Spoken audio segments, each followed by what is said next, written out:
Hey everyone, the Steam Halloween sale for 2016 has just started, so I thought I'd throw out some suggestions for 10 fun games for Halloween that are all less than $1 each. Bear in mind these aren't the 10 scariest games, just 10 games I felt were seasonally appropriate for one reason or another. So let's get straight to it. 10. Belladonna. Belladonna is a point-and-click adventure game where you play a woman who has been brought back to life in a Frankenstein-like experiment and have to discover why. It's pretty standard point-and-click gameplay, but everything is very snappy and satisfying, so if you've been turned off point-and-clicks by clunky or sluggish gameplay in the past, I wouldn't let that scare you away from this one. You move around quickly, the interface is clear and responsive, and while there is quite a bit of reading, the story is mostly told through journal articles you find, the game moves at a nice pace. The game is not very long at all, you can easily finish it in one sitting. It's probably on the easier side as far as these sorts of games go. The puzzles are definitely on the simpler side, but I would take that over the moon logic of some other adventure games any day. If I have one complaint, it's that it probably could have done with more of them, but I feel it was probably a deliberate decision to keep the story moving, even if it does maybe move a little too quickly. If you're looking for a classic horror story with a twist of macabre romance this Halloween, then Belladonna is a great way to spend a dark and stormy night. 9. Cellar.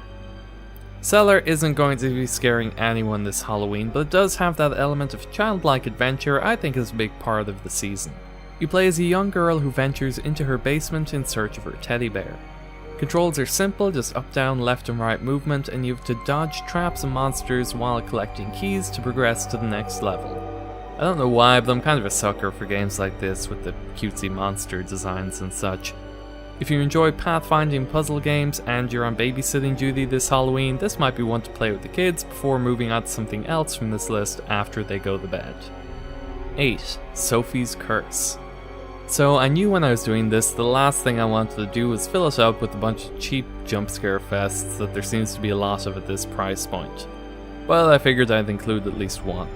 Zophie's Curse is a game where you have to move around a house keeping these hand-cranked lights on to keep away the ghost of Zophie, a girl who disappeared some time before. As you can imagine, it gets more difficult to keep everything going as time goes by and Zophie starts to appear more frequently. The environments are all pre-rendered and that allows for some unique and pretty creepy animations for Zophie. There's also a bit more to it than just keeping the lights on, so I recommend you read the little guide in the main menu before you start, or you might get frustrated as to why you're dying even when you're keeping all the lights lit. I know these games are cheap, but if you're looking for that primal surge of adrenaline that comes with a monster charging straight towards the screen, then this is at least a pretty interesting one and is probably an excellent choice for scaring your unexpected friends and family. 7. Insanity's Blade. If you're more of a retro gamer and all these 3D games aren't doing it for you, check out Insanity's Blade. It's a sort of horror-themed arcade side-scroller, kinda like Ghosts and Goblins meets Rastan. You play as a hero whose village is attacked and burned to the ground on Halloween, so you must travel to hell to save the souls of his wife and son. The controls are simple with keys for movement, jump, attack, and grapple, and that's about it, though there are a lot of button combos and special attacks you can pull off if you're better at this type of game than I am. I have to say it's probably one of the most authentic feeling retro recreations I've ever played, which can be a good or a bad thing. While I am a big retro gamer, I have to admit I prefer when modern releases are a bit more polished, even if that comes at the expense of authenticity, as with something like Shovel Knight. But I really can't say it takes anything away from Insanity's Blade. If you want something new to scratch that retro itch this Halloween, Insanity's Blades is a great choice and even includes local 2-player co-op. So it's a great one to sit down with a friend and just power through it all night. 6. Resident Evil Revelations 2 Episode 1. So if you're not much of an indie gamer, there is a great AAA option this year. You can pick up the first episode of Resident Evil Revelations 2 for under $1 in the Steam Halloween sale, and it is well worth it. The Revelations series has been something of a return to form for Resident Evil. There's definitely still action here, but it has been scaled back a little with more emphasis put on exploring the creepy environment, utilizing the unique skills and playstyles of the 2 playable characters, and unraveling the mystery of the Kafka quoting bad guy. 5. Trick and Treat. Okay, so maybe this one is cheating a little bit as it's not technically on sale at the moment, but it is free all year round. It's an RPG Maker game, which I know a lot of people associate with amateur games, as you often see them relying on the same stock assets, and I can't honestly say this game doesn't give that sort of impression as well, but given the season and the fact it's free, I definitely think it's worth checking out. You play as a young girl going out on Halloween with her friend for the first time. On your way to town, you come across a strange mansion with an even stranger party going on inside. You are separated from your friend and have to solve puzzles to progress through the mansion and find her, while also collecting as much candy as you can. I know it has that amateur look and it's not scary, but it is actually a lot of fun when you get into it and really captures that Halloween atmosphere. 4. Enki. In Enki, you find yourself trapped in a bizarre basement lair of sorts laden with a strange occult writings and images, and are given 30 minutes to escape before, well, let's just say if you found yourself in here, you probably want out as quickly as possible. Gameplay wise, it's a lot like one of those escape the room games that have popped up everywhere the last few years. There are lots of locked doors and puzzles around, and you have to really look around and pay attention to your surroundings for clues, all the while keeping an eye on the clock as well. The area is rather small but detailed and strikes a nice balance between being big enough to make finding puzzles and clues a challenge, but small enough that you don't feel like you're wasting time backtracking, which you'll be doing a lot of. The setting itself is honestly one of the most unsettling ones I've ever played in a game.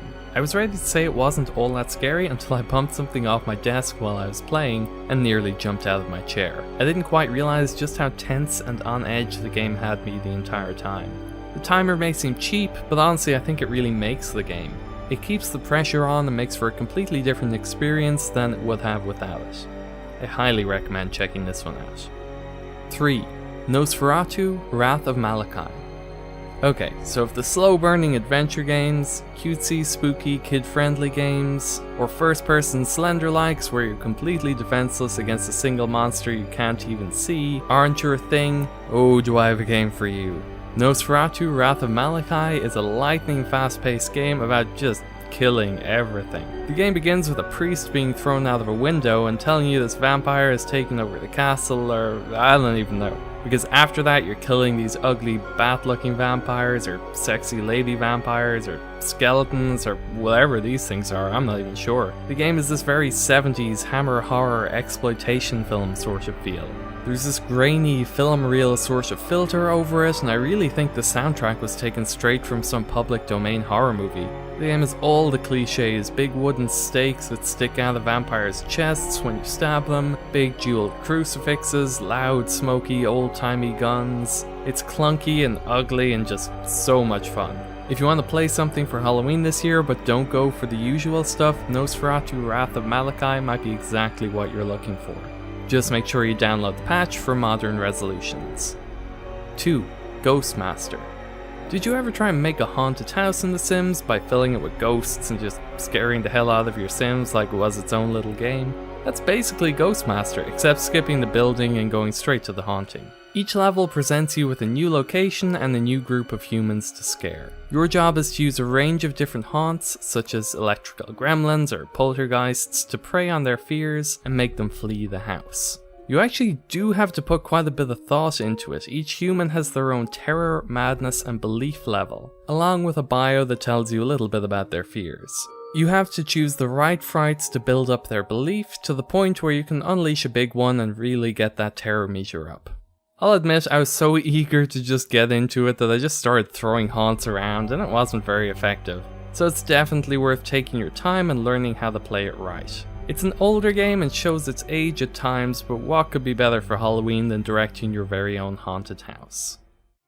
1. Costume Quest.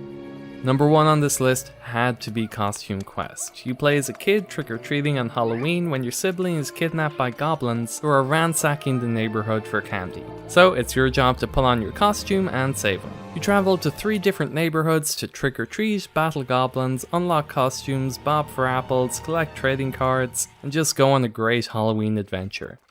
No, it's not scary, but I think Halloween is about more than just that.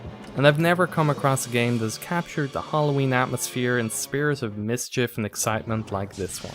I first played this game on Halloween night, sitting on my couch in my costume, eating from the bowl of leftover candy in the glow of the orange lights in my window, as the flow of trick-or-treaters started to slow down, and I just can't imagine playing it any other time of year. It's a great opportunity for a really unique gaming experience, so for just 99 cents in the Steam Halloween sale, don't miss it. So those are 10 super cheap games to give you something to play this Halloween. And to celebrate my favorite time of year, I'm giving away your choice of any game from this list to the first 10 commenters on this video that have a suggestion for another scary game that is currently on sale, your thoughts on any of the games from this list, or just a Halloween gaming memory you'd like to share. So make sure to leave a comment and check the other comments for more suggestions. Thank you so much for watching. If you would like some more suggestions, check out the rest of my channel. There are lots of games I've reviewed that are also on sale right now for a little more than $1, like The Coma, Dark Fear, The Gravedigger, Colot. I actually like most of the games I've reviewed, so check out those videos. Thanks again for watching, and of course, have a happy Halloween.